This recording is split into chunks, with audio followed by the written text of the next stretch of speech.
आज हम पढ़ेंगे थ्योरी, लॉ एंड प्रिंसिपल के बारे में। ठीक है जी। अब जैसे कि आपको हमने पिछली वीडियोस में बताया था कि हमारे पास कोई भी होती है बायोलॉजिकल प्रॉब्लम, हम यहाँ लिख लेते हैं दैट इज बायोलॉजिकल प्रॉब्लम होती है। ठीक है जी। तो बायोलॉजिकल प्रॉब्लम को हम किस तरह ट्रीट करते हैं जी, या उसको किस तरह फाइंड आउट करते हैं, इसके लिए हमने मुख्तलिफ स्टेप्स पढ़े थे। ठीक है जी। और हर एक स्टेप में हमने क्या किया था, डिस्कस किया था कि हम उसको किस तरह फाइंड आउट कर सकते हैं। हम एक बार फिर डायग्राम के थ्रू अब इसको समझ भी लेते हैं और देख भी लेते हैं कि किस तरह एक बायोलॉजिकल प्रॉब्लम को हम सॉल्व कर सकते हैं। तो जैसा कि आप इस डायग्राम में देख सकते हैं, हमारे पास सबसे पहले क्या होती है, हमारे पास होती है that is known as a biological problem.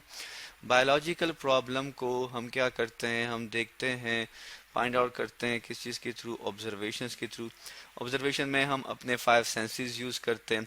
ठीक है जी। फिर इन्हीं ऑब्जर्वेशन के बेस पे हम क्या करते हैं, हम फाइंड आउट करते हैं या हम बना देते हैं एक जर्नल सी, एक आर्जी सी स्टेटमेंट जिसे हम कहते हैं हाइपोथेसिस। और फिर उस हाइपोथेसिस से हम क्या करते हैं कि हम उसको, मतलब हमने अब उसको एक्सपेरिमेंटली प्रूव करने के लिए हम उसमें से कोई भी डिडक्शन निकाल देते हैं। ठीक है जी। डिडक्शन के बारे में हमने पढ़ा भी था और आपको बताया भी था कि डिडक्शन जो है कि बेसिकली क्या होती है, ये आपके पास लॉजिकल कॉन्सिक्वेंसेस होती है। ठीक है जी।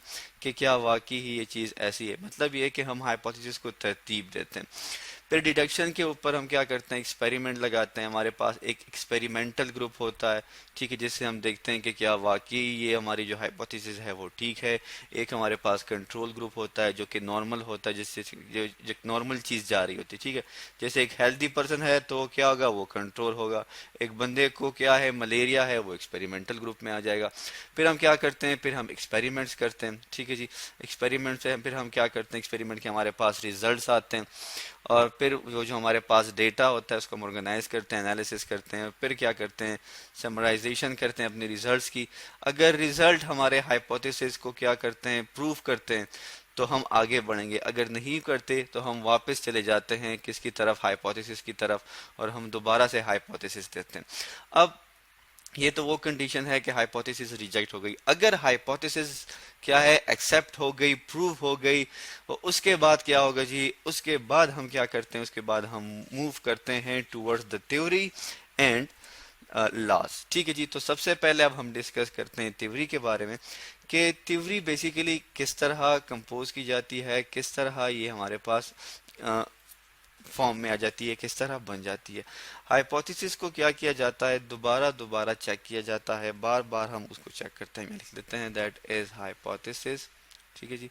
हाइपोथेसिस जो है हमारे पास, इसको हम एक्सपेरिमेंटली जो है क्या करते हैं, रिपीटेडली क्या करते हैं, चेक करते हैं। ठीक है। हम यहाँ लिख देते हैं दैट इज रिपीटेडली।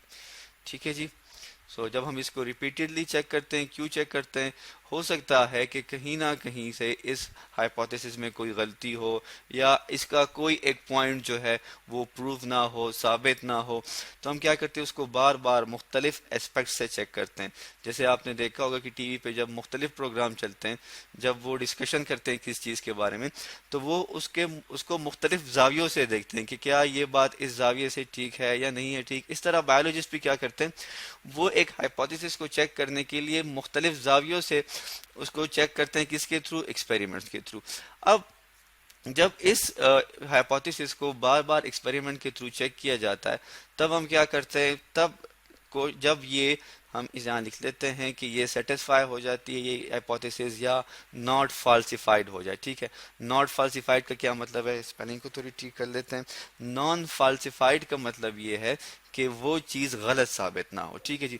वो हाइपोथेसिस जो है वो गलत साबित ना हो, तो उसको हम क्या कहते हैं, अब वो हमारे पास क्या बन जाएगी, अब वो हमारे हाइपोथेसिस जो है हमारे पास, वो क्या कहलाएगी, वो थ्योरी कहलाएगी। ठीक है जी।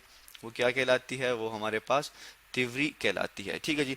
और थ्योरी को मतलब थ्योरी पे हम कंटिन्यूसली जो है, कोई भी थ्योरी हो उसके ऊपर हम एक्सपेरिमेंट लगाते रहते हैं। जैसे कि आप इंशाल्लाह आगे के वीडियोस में पढ़ेंगे। हमारे पास एक थ्योरी है जिसे हम कहते हैं सेल थ्योरी।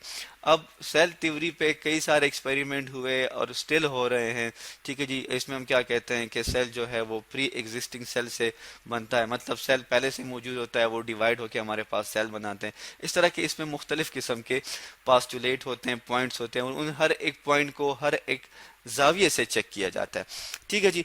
तो ये भी कहा जाता है कि थ्योरी जो है हमारे पास सबसे जो है अच्छी थ्योरी, या सबसे जो जिसको एक्सेप्ट किया जाता है जिस थ्योरी को, वो इस तरह होनी चाहिए कि उससे हमें मजीद भी फायदा हो, ठीक है, कि हम उसके उसके थ्रू, उस थ्योरी के थ्रू किसी और चीज को भी हम क्या कर सकें, डिस्कवर कर सकें, ठीक है जी।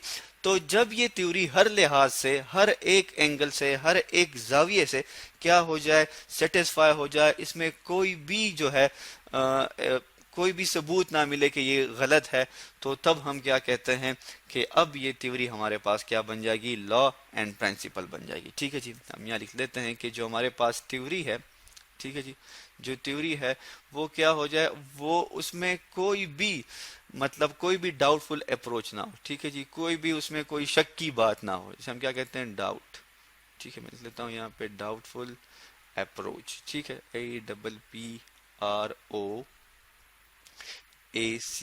डाउटफुल अप्रोच ना हो, तो फिर हम उसे क्या कहेंगे, उसे फिर हम कहते हैं कि ये हमारे पास लॉ होगी, या हम इसे प्रिंसिपल भी कहते हैं। तो बायोलॉजी में, साइंस में हमारे पास थ्योरी बहुत सारी है, ठीक है। थ्योरी को हम क्या कर सकते हैं, रिजेक्ट कर सकते हैं, डिसप्रूव, मतलब हम उसे प्रूव कर सकते हैं कि भाई ये गलत है, लेकिन प्रिंसिपल या लॉ जब वो बन जाए तो तब हम उसे रिजेक्ट नहीं कर सकते। इसी तरह जो है, जैसे हमारे पास सेल थ्योरी है, इसी तरह बायोलॉजी में हमारे पास जो है एक लॉ है, एक प्रिंसिपल है, जिसे हम कहते हैं सॉरी, मेंडल, ठीक है जी। मेंडल जो था ये एक प्रीस्ट था, ठीक है, पादरी था, और उसने कुछ एक्सपेरिमेंट किए थे किस चीज़ के, इनहेरिटेंस के। तो जैसे जैसे मेंडल्स लॉज, ठीक है, हम लिख लेते हैं दैट इज मेंडल्स के हमारे पास क्या है, मेंडल के हमारे पास लॉज हैं, ठीक है जी। मेंडल के क्या हैं, लॉज हैं, किस चीज़ के, ऑफ इनहेरिटेंस। इनहेरिटेंस किसे कहते हैं, विरासत को कहते हैं, ठीक है जी। और ये आप इंशाल्लाह हम अगली जो हमारी वीडियोस होंगी, जो आप अगर आप 10th क्लास की वीडियोस देखेंगे तो उनमें आपके मेंडल्स के ये इनहेरिटेंस के लाज मिलेंगे।